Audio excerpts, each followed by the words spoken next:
Presiden Amerika Serikat Donald Trump mengumumkan tarif baru sebesar 10% pada hampir semua barang impor yang masuk ke Amerika.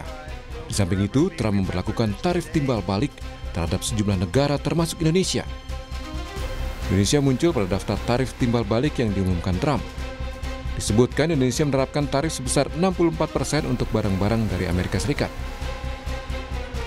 AS kemudian mengenakan tarif sebesar 32% terhadap barang-barang Indonesia yang dijual di Amerika Serikat. Trump bilang AS akan menggunakan uang yang dihasilkan dari tarif untuk mengurangi pajak dan membayar utang nasional. In a few moments, I will sign a historic executive order instituting reciprocal tariffs on countries throughout the world. Reciprocal, that means they do it to us and we do it to them. Very simple, can't get any simpler than that. We will supercharge our domestic industrial base. We will pry open foreign markets and break down foreign trade barriers. And ultimately, more production at home will mean stronger competition and lower prices for consumers. This will be indeed the golden age of America. It's coming back. We're going to come back very strongly. Pemimpin minoritas DPR Amerika Serikat, Hakim Jeffries, mengecam tarif yang direncanakan Presiden Trump. Jeffries menilai Partai Republik sedang menghancurkan ekonomi Amerika secara langsung dan membawa AS ke dalam resesi. Republicans are crashing the American economy in real time and driving us to a recession. This is not Liberation Day, it's Recession Day in the United States of America. That's what the Trump tariffs are going to do. Crash the economy, which has been happening since January 20th of this year. And the American people are taking note. Ekonom senior Derajat Wibowo menjelaskan dampak kebijakan Trump menaikkan tarif dagang 32% terhadap Indonesia, yakni kenaikan harga di dalam negeri, inflasi, rupiah tertekan, hingga terdampaknya daya beli masyarakat. Untuk itu, Derajat menilai Indonesia justru harus mampu mengambil sisi positif dari kebijakan Trump ini. Karena yang terkena ini adalah banyak negara, otomatis negara-negara lain itu akan memberikan balasan, merespon.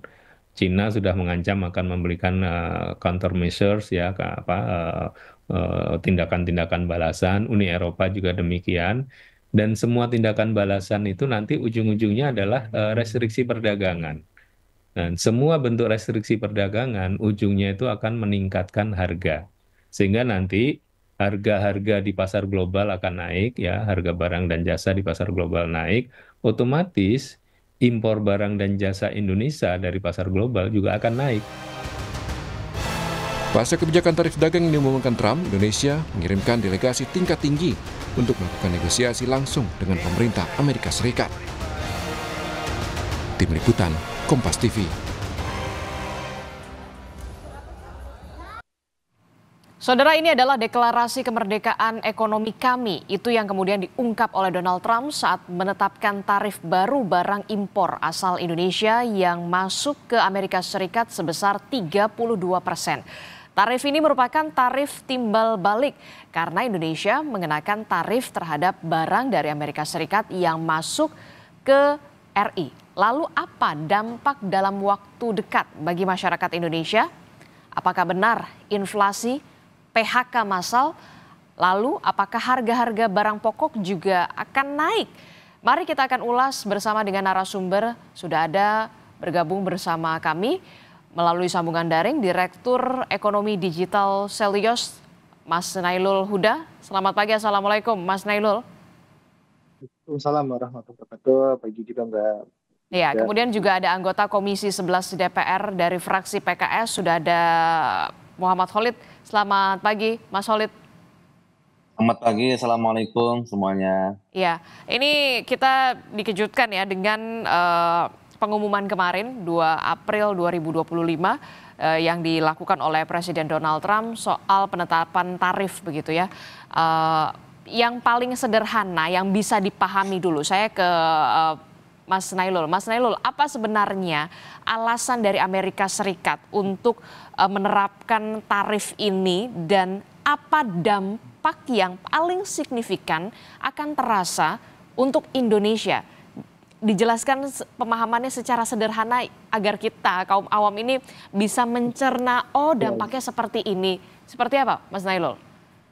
Ya, yang pertama alasannya ya, kalau kita lihat kemarin pidatonya Trump itu menjelaskan mengenai security, national security yang pasti tujuannya adalah untuk melindungi kepentingan nasional dalam hal ini industri di US. Memang kalau kita lihat dari semenjak dia kampanye, ini adalah kampanye American First dan sebagainya, melindungi industri dalam itu dan sebagainya. Makanya kalau kita lihat kemarin pidatonya itu menyebutkan national security. Itu yang kalau kita dengar dari Trump, itu pasti salah satunya adalah national security, melindungi tarif dalam negeri mereka, yang di mana ini juga lucu juga ketika menjelaskan mengenai bagaimana tarif itu dibentuk gitu kan. Bahwa ada defisit perdagangan dan sebagainya yang itu digunakan, dan ini tidak make sense untuk bisa dicerna gitu untuk penentuan tarifnya. Kenapa Vietnam lebih tinggi, Cina lebih tinggi, Indonesia 32%, itu ternyata kalau saya lihat tarifnya, rumusan tarifnya itu ya tidak make sense dan sebagainya, yang pada akhirnya akan berdampak kepada barang-barang yang kalau kita lihat ya Mbak ya, ini kan ada kita mengekspor ke Amerika. Nah ketika permintaan dikenakan tarif tinggi, otomatis kan harganya akan lebih tinggi. Nah, ketika harga di Amerika itu lebih tinggi, permintaannya berkurang. Nah, ketika permintaan di Amerika berkurang, otomatis produksi dalam negeri kita, ekspor kita, ini juga akan berkurang. Nah, ketika ekspor berkurang, produksi berkurang, otomatis bahayanya adalah di PHK yang ada di industri padat karya di Indonesia. Makanya ini yang selalu kita sampaikan, dampaknya bisa menimbulkan PHK yang jumlahnya bisa banyak, karena Amerika sendiri merupakan mitra dagang utama Indonesia, salah satu mitra dagang utama di Indonesia, dan kita selalu turut di sana. Dan ketika ekspornya menurun, ini akan berbahaya kepada industri nasional, dan industri nasional turun, ini akan berbahaya pada tenaga kerja kita. Oke, sektor apa yang paling pertama terkena dampak dari tarif yang diberlakukan oleh Amerika Serikat ini? Sektor apa yang kemudian nanti akan beresiko sekali kita berdampak terhadap PHK massal ini, dan bagaimana kemudian bisa Indonesia mengantisipasi ini? Ya, yang pertama adalah dari sektor tekstil. Bagaimanapun juga Amerika memang tekstil menjadi salah satu yang paling mitra dagang utamanya ke Amerika. Nah, kedua adalah ada electronical sama kemudian motor vehicle equipment atau peralatan untuk kendaraan bermotor. Otomotif. Nah, semuanya otomotif dan sebagainya itu ini pasti akan terdampak pertama kali. Karena apa? Karena kalau kita lihat ya untuk share di ekspor Indonesia ke Amerika itu cukup besar, selain adanya palm oil dan sebagainya. Tapi kalau palm oil kan pasti kan dia nggak terlalu padat karya, tapi kalau otomotif, kemudian ada machinery equipment atau peralatan mesin, kemudian tekstil dan sebagainya, itu akan terdampak secara langsung. Nah, ini yang kita khawatirkan, mereka akan mengalami penurunan permintaan dan produksi dari sektor-sektor tersebut akan turun. Nah, ini yang kita khawatirkan. Nah, yang kedua adalah kita khawatirkan juga adalah banyaknya barang-barang yang masuk ke Indonesia dari mana? Dari negara-negara yang diberikan tarif lebih tinggi oleh Amerika. Misalkan Vietnam. Vietnam itu diberikan tarif yang lebih tinggi, 46% atau 44% gitu untuk ekspor Vietnam ke Amerika. Nah, barang-barang ini mau kemana gitu kan? Nah, bisa jadi barang-barang ini ke Indonesia, begitu juga dengan China yang diberikan tarif yang lebih tinggi. Nah, ini yang nggak kita inginkan sebenarnya, bahwa ini masalah ini bisa menimbulkan multiplier effect yang lebih tinggi lagi, dan saya rasa kebijakan Trump ini bisa membawa resesi kepada Amerika, resesi kepada global, dan juga resesi kepada Indonesia itu sendiri. Oke, kalau tadi kita sudah melihat penjelasan yang bisa dipahami begitu ya secara sederhana, lalu bagaimana respons, bagaimana juga DPR merespons soal ini? Apa yang bisa dilakukan oleh pemerintah dan juga mungkin DPR, karena kita tahu Indonesia lewat siaran pers Kementerian Luar Negeri akan mengirimkan delegasinya ke Amerika Serikat untuk melakukan negosiasi. Nah, apa yang kemudian dititipkan oleh DPR, Mas Solid? Ya, ini tadi disampaikan oleh Saudara Nailul Huda, dampak dari perang dagang yang dilakukan oleh Amerika Serikat, ini langsung berdampak kepada sektor real, yaitu sektor perdagangan, khususnya manufaktur padat karya. Betul. Ini sangat-sangat mengkhawatirkan. Jadi perlu respon yang tepat, proporsional, dan presisi di sini. Sehingga karena ini langsung berdampak kepada sektor real. Tadi sampaikan ada sektor tekstil, garment, kemudian otomotif, elektronik, yang mana itu adalah sektor yang menyerap banyak lapangan tenaga kerja. Kita tahu bahwa ekspor Indonesia kepada Amerika Serikat itu salah satu tujuan utama karena nilainya sangat besar sekali. Saya mencatat di sini ada sekitar 26 miliar US dollar ekspor kita ke Amerika Serikat. Kita surplus lebih dari 16 miliar US dollar. Itu angka yang sangat besar, itu setara dengan sekitar hampir 10% total ekspor nasional kita. Jadi bukan hanya berdampak di sektor keuangan, nilai tukar, IHSG, ini benar-benar berdampak kepada hajat hidup masyarakat kita. Kalau betul nanti berdampak penurunan ekspor secara signifikan, maka itu akan berdampak kepada lapangan kerja. Oleh karena itu kami di DPR ya sangat mendukung upaya-upaya yang strategis untuk melakukan diplomasi perdagangan atau diplomasi ekonomi kepada Amerika Serikat. Baik dilakukan secara bilateral maupun multilateral atau secara regional. Karena yang terdampak dari perang dagang ini bukan hanya Indonesia, tapi banyak negara. Jadi kita bisa melakukan kolektif diplomasi dengan negara-negara yang terdampak juga. Karena kalau kita melihat ada beberapa negara yang melakukan aksi balasan. Tentu tidak kita inginkan ketika ada perang dagang ini, ada aksi balasan, itu akan membuat ekonomi global semakin suram jika terjadi aksi retaliasi di banyak negara. Nah, kami menyarankan Indonesia tidak melakukan retaliasi, tapi melakukan diplomasi ekonomi untuk menegosiasikan ulang. Kalau kita lihat ya bagaimana karakter kepemimpinan Presiden Amerika Serikat, Donald Trump, dia adalah seorang pebisnis, pengusaha, maka dia suka dengan melakukan negosiasi. Nah, ini adalah salah satu instrumen negosiasi dia, pemerintahan dia, untuk menata ulang perdagangan dengan mitra-mitra dagang dia. Sehingga ini adalah sebuah instrumen negosiasi dari Amerika Serikat kepada negara-negara yang menurut dia itu kurang menguntungkan. Sehingga ini adalah peluang kita melakukan negosiasi di sana. Jadi yang dilakukan oleh pemerintah dalam waktu dekat adalah mengupayakan diplomasi perdagangan terhadap Amerika Serikat, termasuk juga nantinya dengan negara-negara lain, begitu tidak ada dalam tanda kutip balasan yang akan dilakukan oleh pemerintah Indonesia. Mas Nailul, sudah tepatkah yang dilakukan oleh Indonesia saat ini? Ya, tentu kita mendukung segala upaya diplomasi ekonomi yang dilakukan oleh pemerintah untuk bisa menekan ataupun meminimalisir dampak dari perang dagang ini. Nah, yang kedua adalah kita juga melihat, ya tadi sebutkan juga sama Big Viti sama Pak Tedit adalah melihat peluang.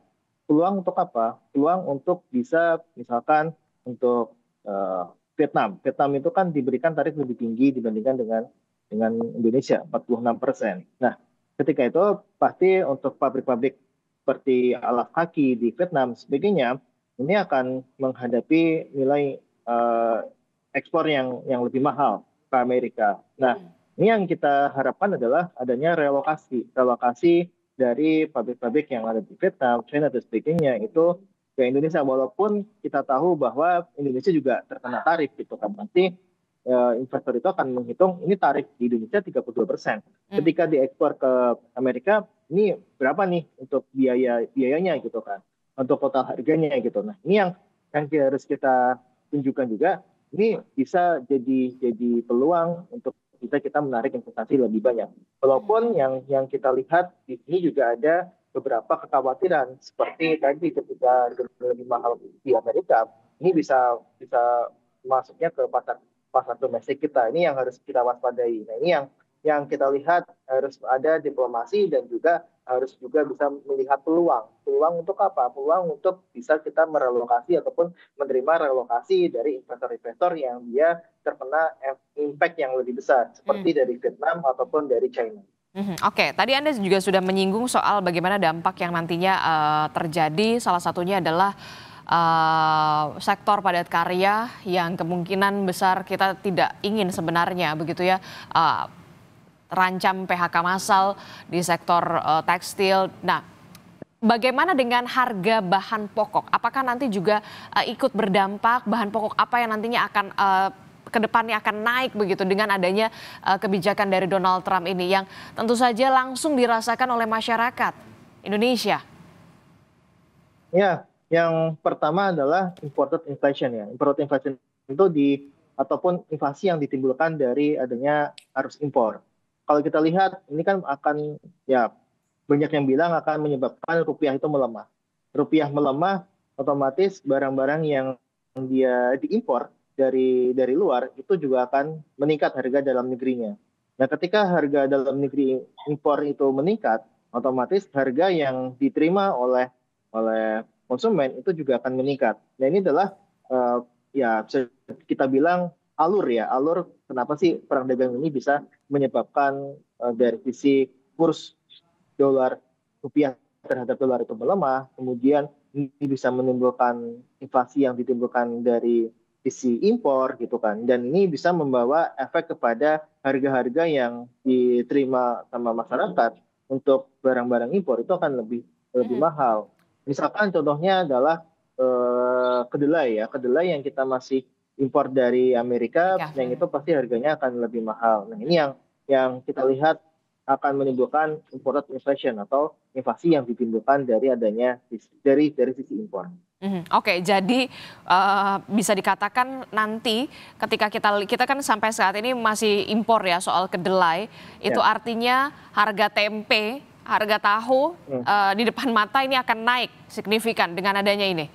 Padahal kita tahu dan juga tempe itu adalah makanan yang sudah menjadi bisa dikonsumsi dari masyarakat prasejahtera sampai masyarakat atas. Iya, kita melihat tampaknya bisa sampai ke sana, Mbak.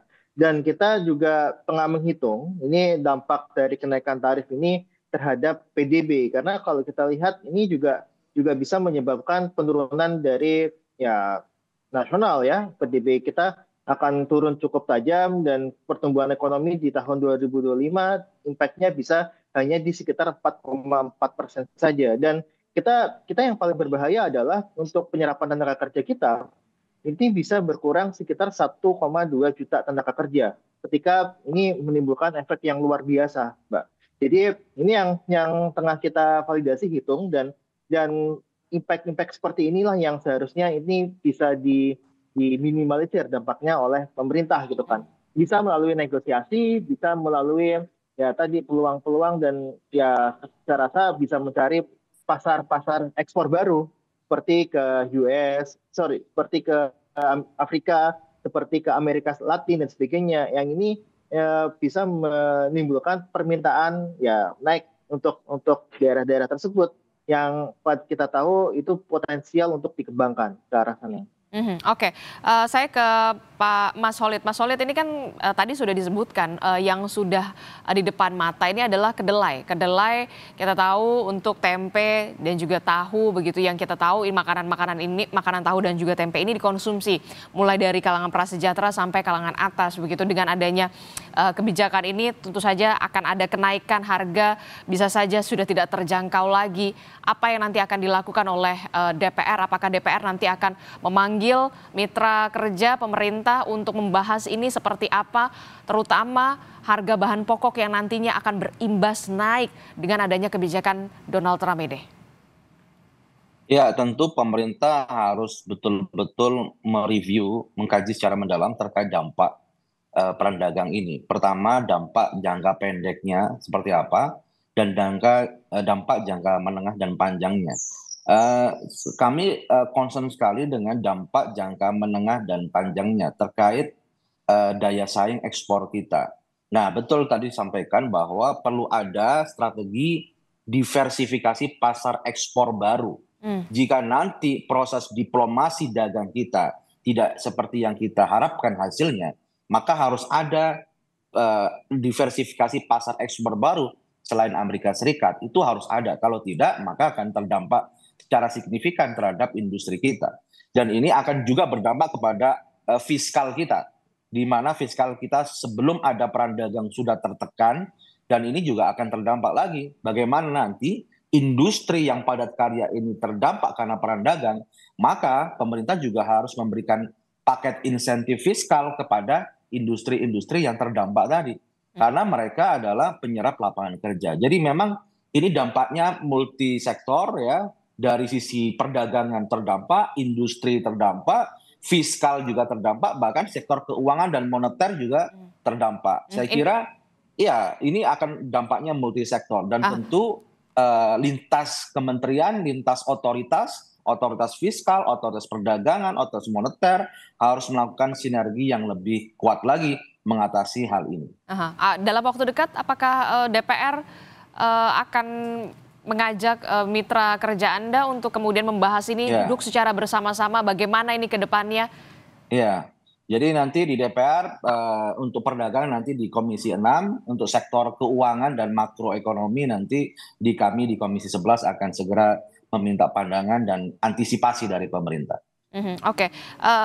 Mas Nailul, apa yang bisa dilakukan sebenarnya dari negara-negara ASEAN dalam skup terkecil saja, negara-negara ASEAN, Asia, bahkan kemudian Uni Eropa untuk bisa bersatu atau semacam upaya apa yang bisa dilakukan sebenarnya untuk menghadapi ini semua?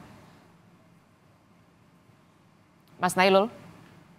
Iya Mbak, kalau kita lihat ini kan pasti akan menimbulkan reaksi dari negara lain. Kalau kita lihat China juga akan menerapkan hal serupa, kemudian ini akan bisa membuat negara-negara lain juga bisa menerapkan tarif dari barang-barang ekspor dari US gitu kan, yang memang ini akan menimbulkan kita bilang strategi lanjutan lah dari negara lain gitu kan. Nah, yang kedua adalah kita melihat sebenarnya dengan tarif US yang lebih tinggi, kita berharap ada upaya, dan kita mungkin Pak Khalid lebih paham ya, bahwa di sini bisa jadi ada upaya de-dolarisasi atau tadi untuk penurunan penggunaan dolar. Dan kalau kita lihat kan ketika ke US kita menggunakan dolar dan sebagainya, kita ke China ini bisa jadi tidak menggunakan dolar lagi, tapi mungkin menggunakan euro dan sebagainya. Yang ini bisa dimulai dari negara-negara yang dia berserikat. Misalkan ada BRICS dan sebagainya. Kita sudah masuk BRICS. Terus kemudian ada Uni Eropa yang sudah menggunakan euro. Nah, ini bisa menjadi salah satu peluang sebenarnya bagi negara lain untuk merespon apa yang dilakukan oleh Amerika dengan tarif impornya. Nah, ini yang kita lihat harusnya ada satu upaya dari negara-negara lain untuk bisa meminimalisir dampaknya. Atau kita udah nggak usah kirim ke US, kita kirim ke negara-negara BRICS. Misalkan tadi yang saya sebutkan ke Afrika Selatan, atau ke Amerika Latin, atau ke Timur Tengah yang kita mempunyai hubungan yang cukup baik juga. Makanya ini yang harus kita lihat adalah tadi selain negosiasi, diplomasi dan sebagainya, kita juga harus bisa melihat peluang. Peluang untuk apa? Peluang untuk dedolarisasi, peluang untuk membuka pasar ekspor baru, peluang untuk bisa melihat ada dampak relokasi enggak untuk investor ataupun pabrik-pabrik yang dia di negara-negara yang diterapkan tarif yang lebih tinggi dibandingkan dengan Indonesia seperti Vietnam ataupun China. Oke. Terakhir Mas Nailul, itu tadi kita lihat dari sisi negatifnya saja ya. Sisi negatifnya PHK massal sudah ada di depan mata, kemudian harga bahan pokok salah satunya adalah kedelai yang kita masih impor bisa terancam naik juga. Tapi ada tidak sebenarnya sisi positif yang bisa kita ambil dari Trump tadi, dari Amerika Serikat di Indonesia? Mas Nailul. Ya, Mas Nailul, bisa dengar suara saya di studio? Oh, sorry. Jadi kayaknya terputus. Gimana tadi, Mbak? Tadi kan kita sudah melihat bagaimana sisi negatif sisi negatif dari kebijakan ini begitu ya. Mulai dari ancaman PHK massal di sektor padat karya, kemudian juga soal harga bahan pokok yang kemudian akan naik, salah satunya adalah kedelai begitu yang sudah naik akan naik di depan mata. Tapi ada tidak sebenarnya sisi positif yang bisa kita ambil dari kebijakan Trump ini untuk Indonesia pastinya? Kita nggak tahu apakah ada sisi positifnya atau tidak, tapi yang jelas adalah ada peluang. Nah, ini peluang ini yang memang harus dimaksimalkan betul oleh Indonesia. Misalkan, kalau tadi kita lihat peluang untuk bisa meng-grab investor-investor atau pabrik-pabrik yang dia bisa jadi merelokasi pabriknya dari negara-negara lain, seperti Vietnam, China, dia apakah relokasi ke Indonesia gitu kan. Karena kalau kita lihat, awalnya kan ada pabrik alas kaki ya yang dia di China. Kemudian ada perang dagang dengan Amerika, dia relokasi ke Vietnam. Nah, Vietnam ini diterapkan tarif yang lebih tinggi. Apakah ini akan merelokasi lagi untuk pabriknya ke Indonesia misalkan? Nah, ini adalah salah satu peluang gitu kan. Nah, kemudian kalau kita lihat dari sisi peluang lainnya adalah kita bisa membuka pasar ekspor baru selain ke US gitu kan. Misalkan kita bisa ke tadi Afrika Selatan dan sebagainya, dan juga kita bisa melihat ekspor. Kalau dolar lemah gitu kan, dolar menguat, rupiah melemah, ini kan pasti produk-produk kita akan bisa lebih murah gitu kan di mata internasional. Nah, ketika ini lebih murah, ini harusnya bisa didorong untuk bisa masuk ke negara-negara lain selain Amerika tentu kan. Dan ini yang kita lihat ada peluang di situ. Tapi kalau dampaknya positif, tentu kita nggak melihat dampak itu, tapi kita melihat peluang di situ, Mbak. Jadi kita melihat peluang apakah bisa nih produk-produk Indonesia ini dikirim ke negara lain selain Amerika gitu kan. Ke Afrika Selatan kah, atau ke negara BRICS kah, ke MENA kah, itu harus ada bisa mengambil peluang di situ. Nah, ini yang kita lihat dari sisi peluang harusnya bisa dimanfaatkan betul oleh pemerintah. Oke. Terakhir Mas Khalid, apa yang kemudian bisa didorong oleh DPR dalam hal ini adalah Komisi 11 sebelum saya mengatakan sebelum jeritan dalam tanda kutip jeritan warga ini semakin masif begitu, mulai dari ancaman PHK massal, daya beli menurun, sampai kemudian perlambatan ekonomi di kuartal kedua 2025 ini. Ya, tentu masih ada ruang untuk negosiasi melakukan diplomasi perdagangan. Ada satu isu yang belum diangkat oleh Donald Trump, yakni terkait GSP, Generalized System Preference. Itu adalah keringanan terkait negara berkembang mengenai produk-produk ekspornya. Dan itu bisa menjadi isu yang bisa kita masukkan dalam proses diplomasi dagang kita. Setahu saya itu belum dicabut kebijakan itu. Dan ini adalah ada ruang untuk melakukan negosiasi dengan Amerika Serikat. Salah satu juga yang diangkat mengenai non-tarif barrier yang menjadi keberatan Amerika Serikat. Apa kira-kira NTB yang bisa kita negosiasikan? Itu yang pertama. Kemudian yang kedua, memang pemerintah harus betul-betul menyiapkan skema jika diplomasi dagang kita itu stuck, tidak menghasilkan yang kita ekspektasikan. Maka skema fiskalnya harus disiapkan, skema moneter keuangannya juga harus disiapkan, kebijakan industri kita juga harus disiapkan, sehingga segala worst case skenario terburuknya sudah siap dengan kita antisipasi, terutama tadi jika Amerika sudah stuck, maka kita perlu ekspor pasar baru. Itu kan tidak mudah mencari pasar baru. Nah, ini perlu ekstra keras dari pemerintah untuk mempercepat misalnya perjanjian dengan Eropa, dengan BRICS, dengan yang sudah ada RCEP dan sebagainya, itu harus dipercepat perjanjian-perjanjian tersebut, sehingga pasar ekspor baru di luar Amerika Serikat itu bisa kita manfaatkan. Dan tentunya tadi bagaimana kita ketika pasar atau industri yang padat karya itu terdampak, maka harus ada paket insentif fiskal dari pemerintah sehingga meringankan beban dari industri padat karya kita. Oke, harus ada upaya segera yang harus dilakukan oleh pemerintah, skenario-skenario apa yang harus disiapkan, termasuk adalah soal skenario terburuk yang memang harus disiapkan oleh pemerintah pusat dalam hal ini untuk bisa mengantisipasi dampak yang tidak terlalu signifikan yang nantinya akan menerpa Indonesia dari kebijakan Trump ini. Terima kasih Komisi 11 DPR fraksi PKS Mas Muhammad Khalid telah bergabung bersama kami, dan juga ada Mas Nailul Huda dari Selyos. Terima kasih Bapak-bapak. Sehat selalu. Assalamualaikum warahmatullahi wabarakatuh. Waalaikumsalam warahmatullahi wabarakatuh. Mari.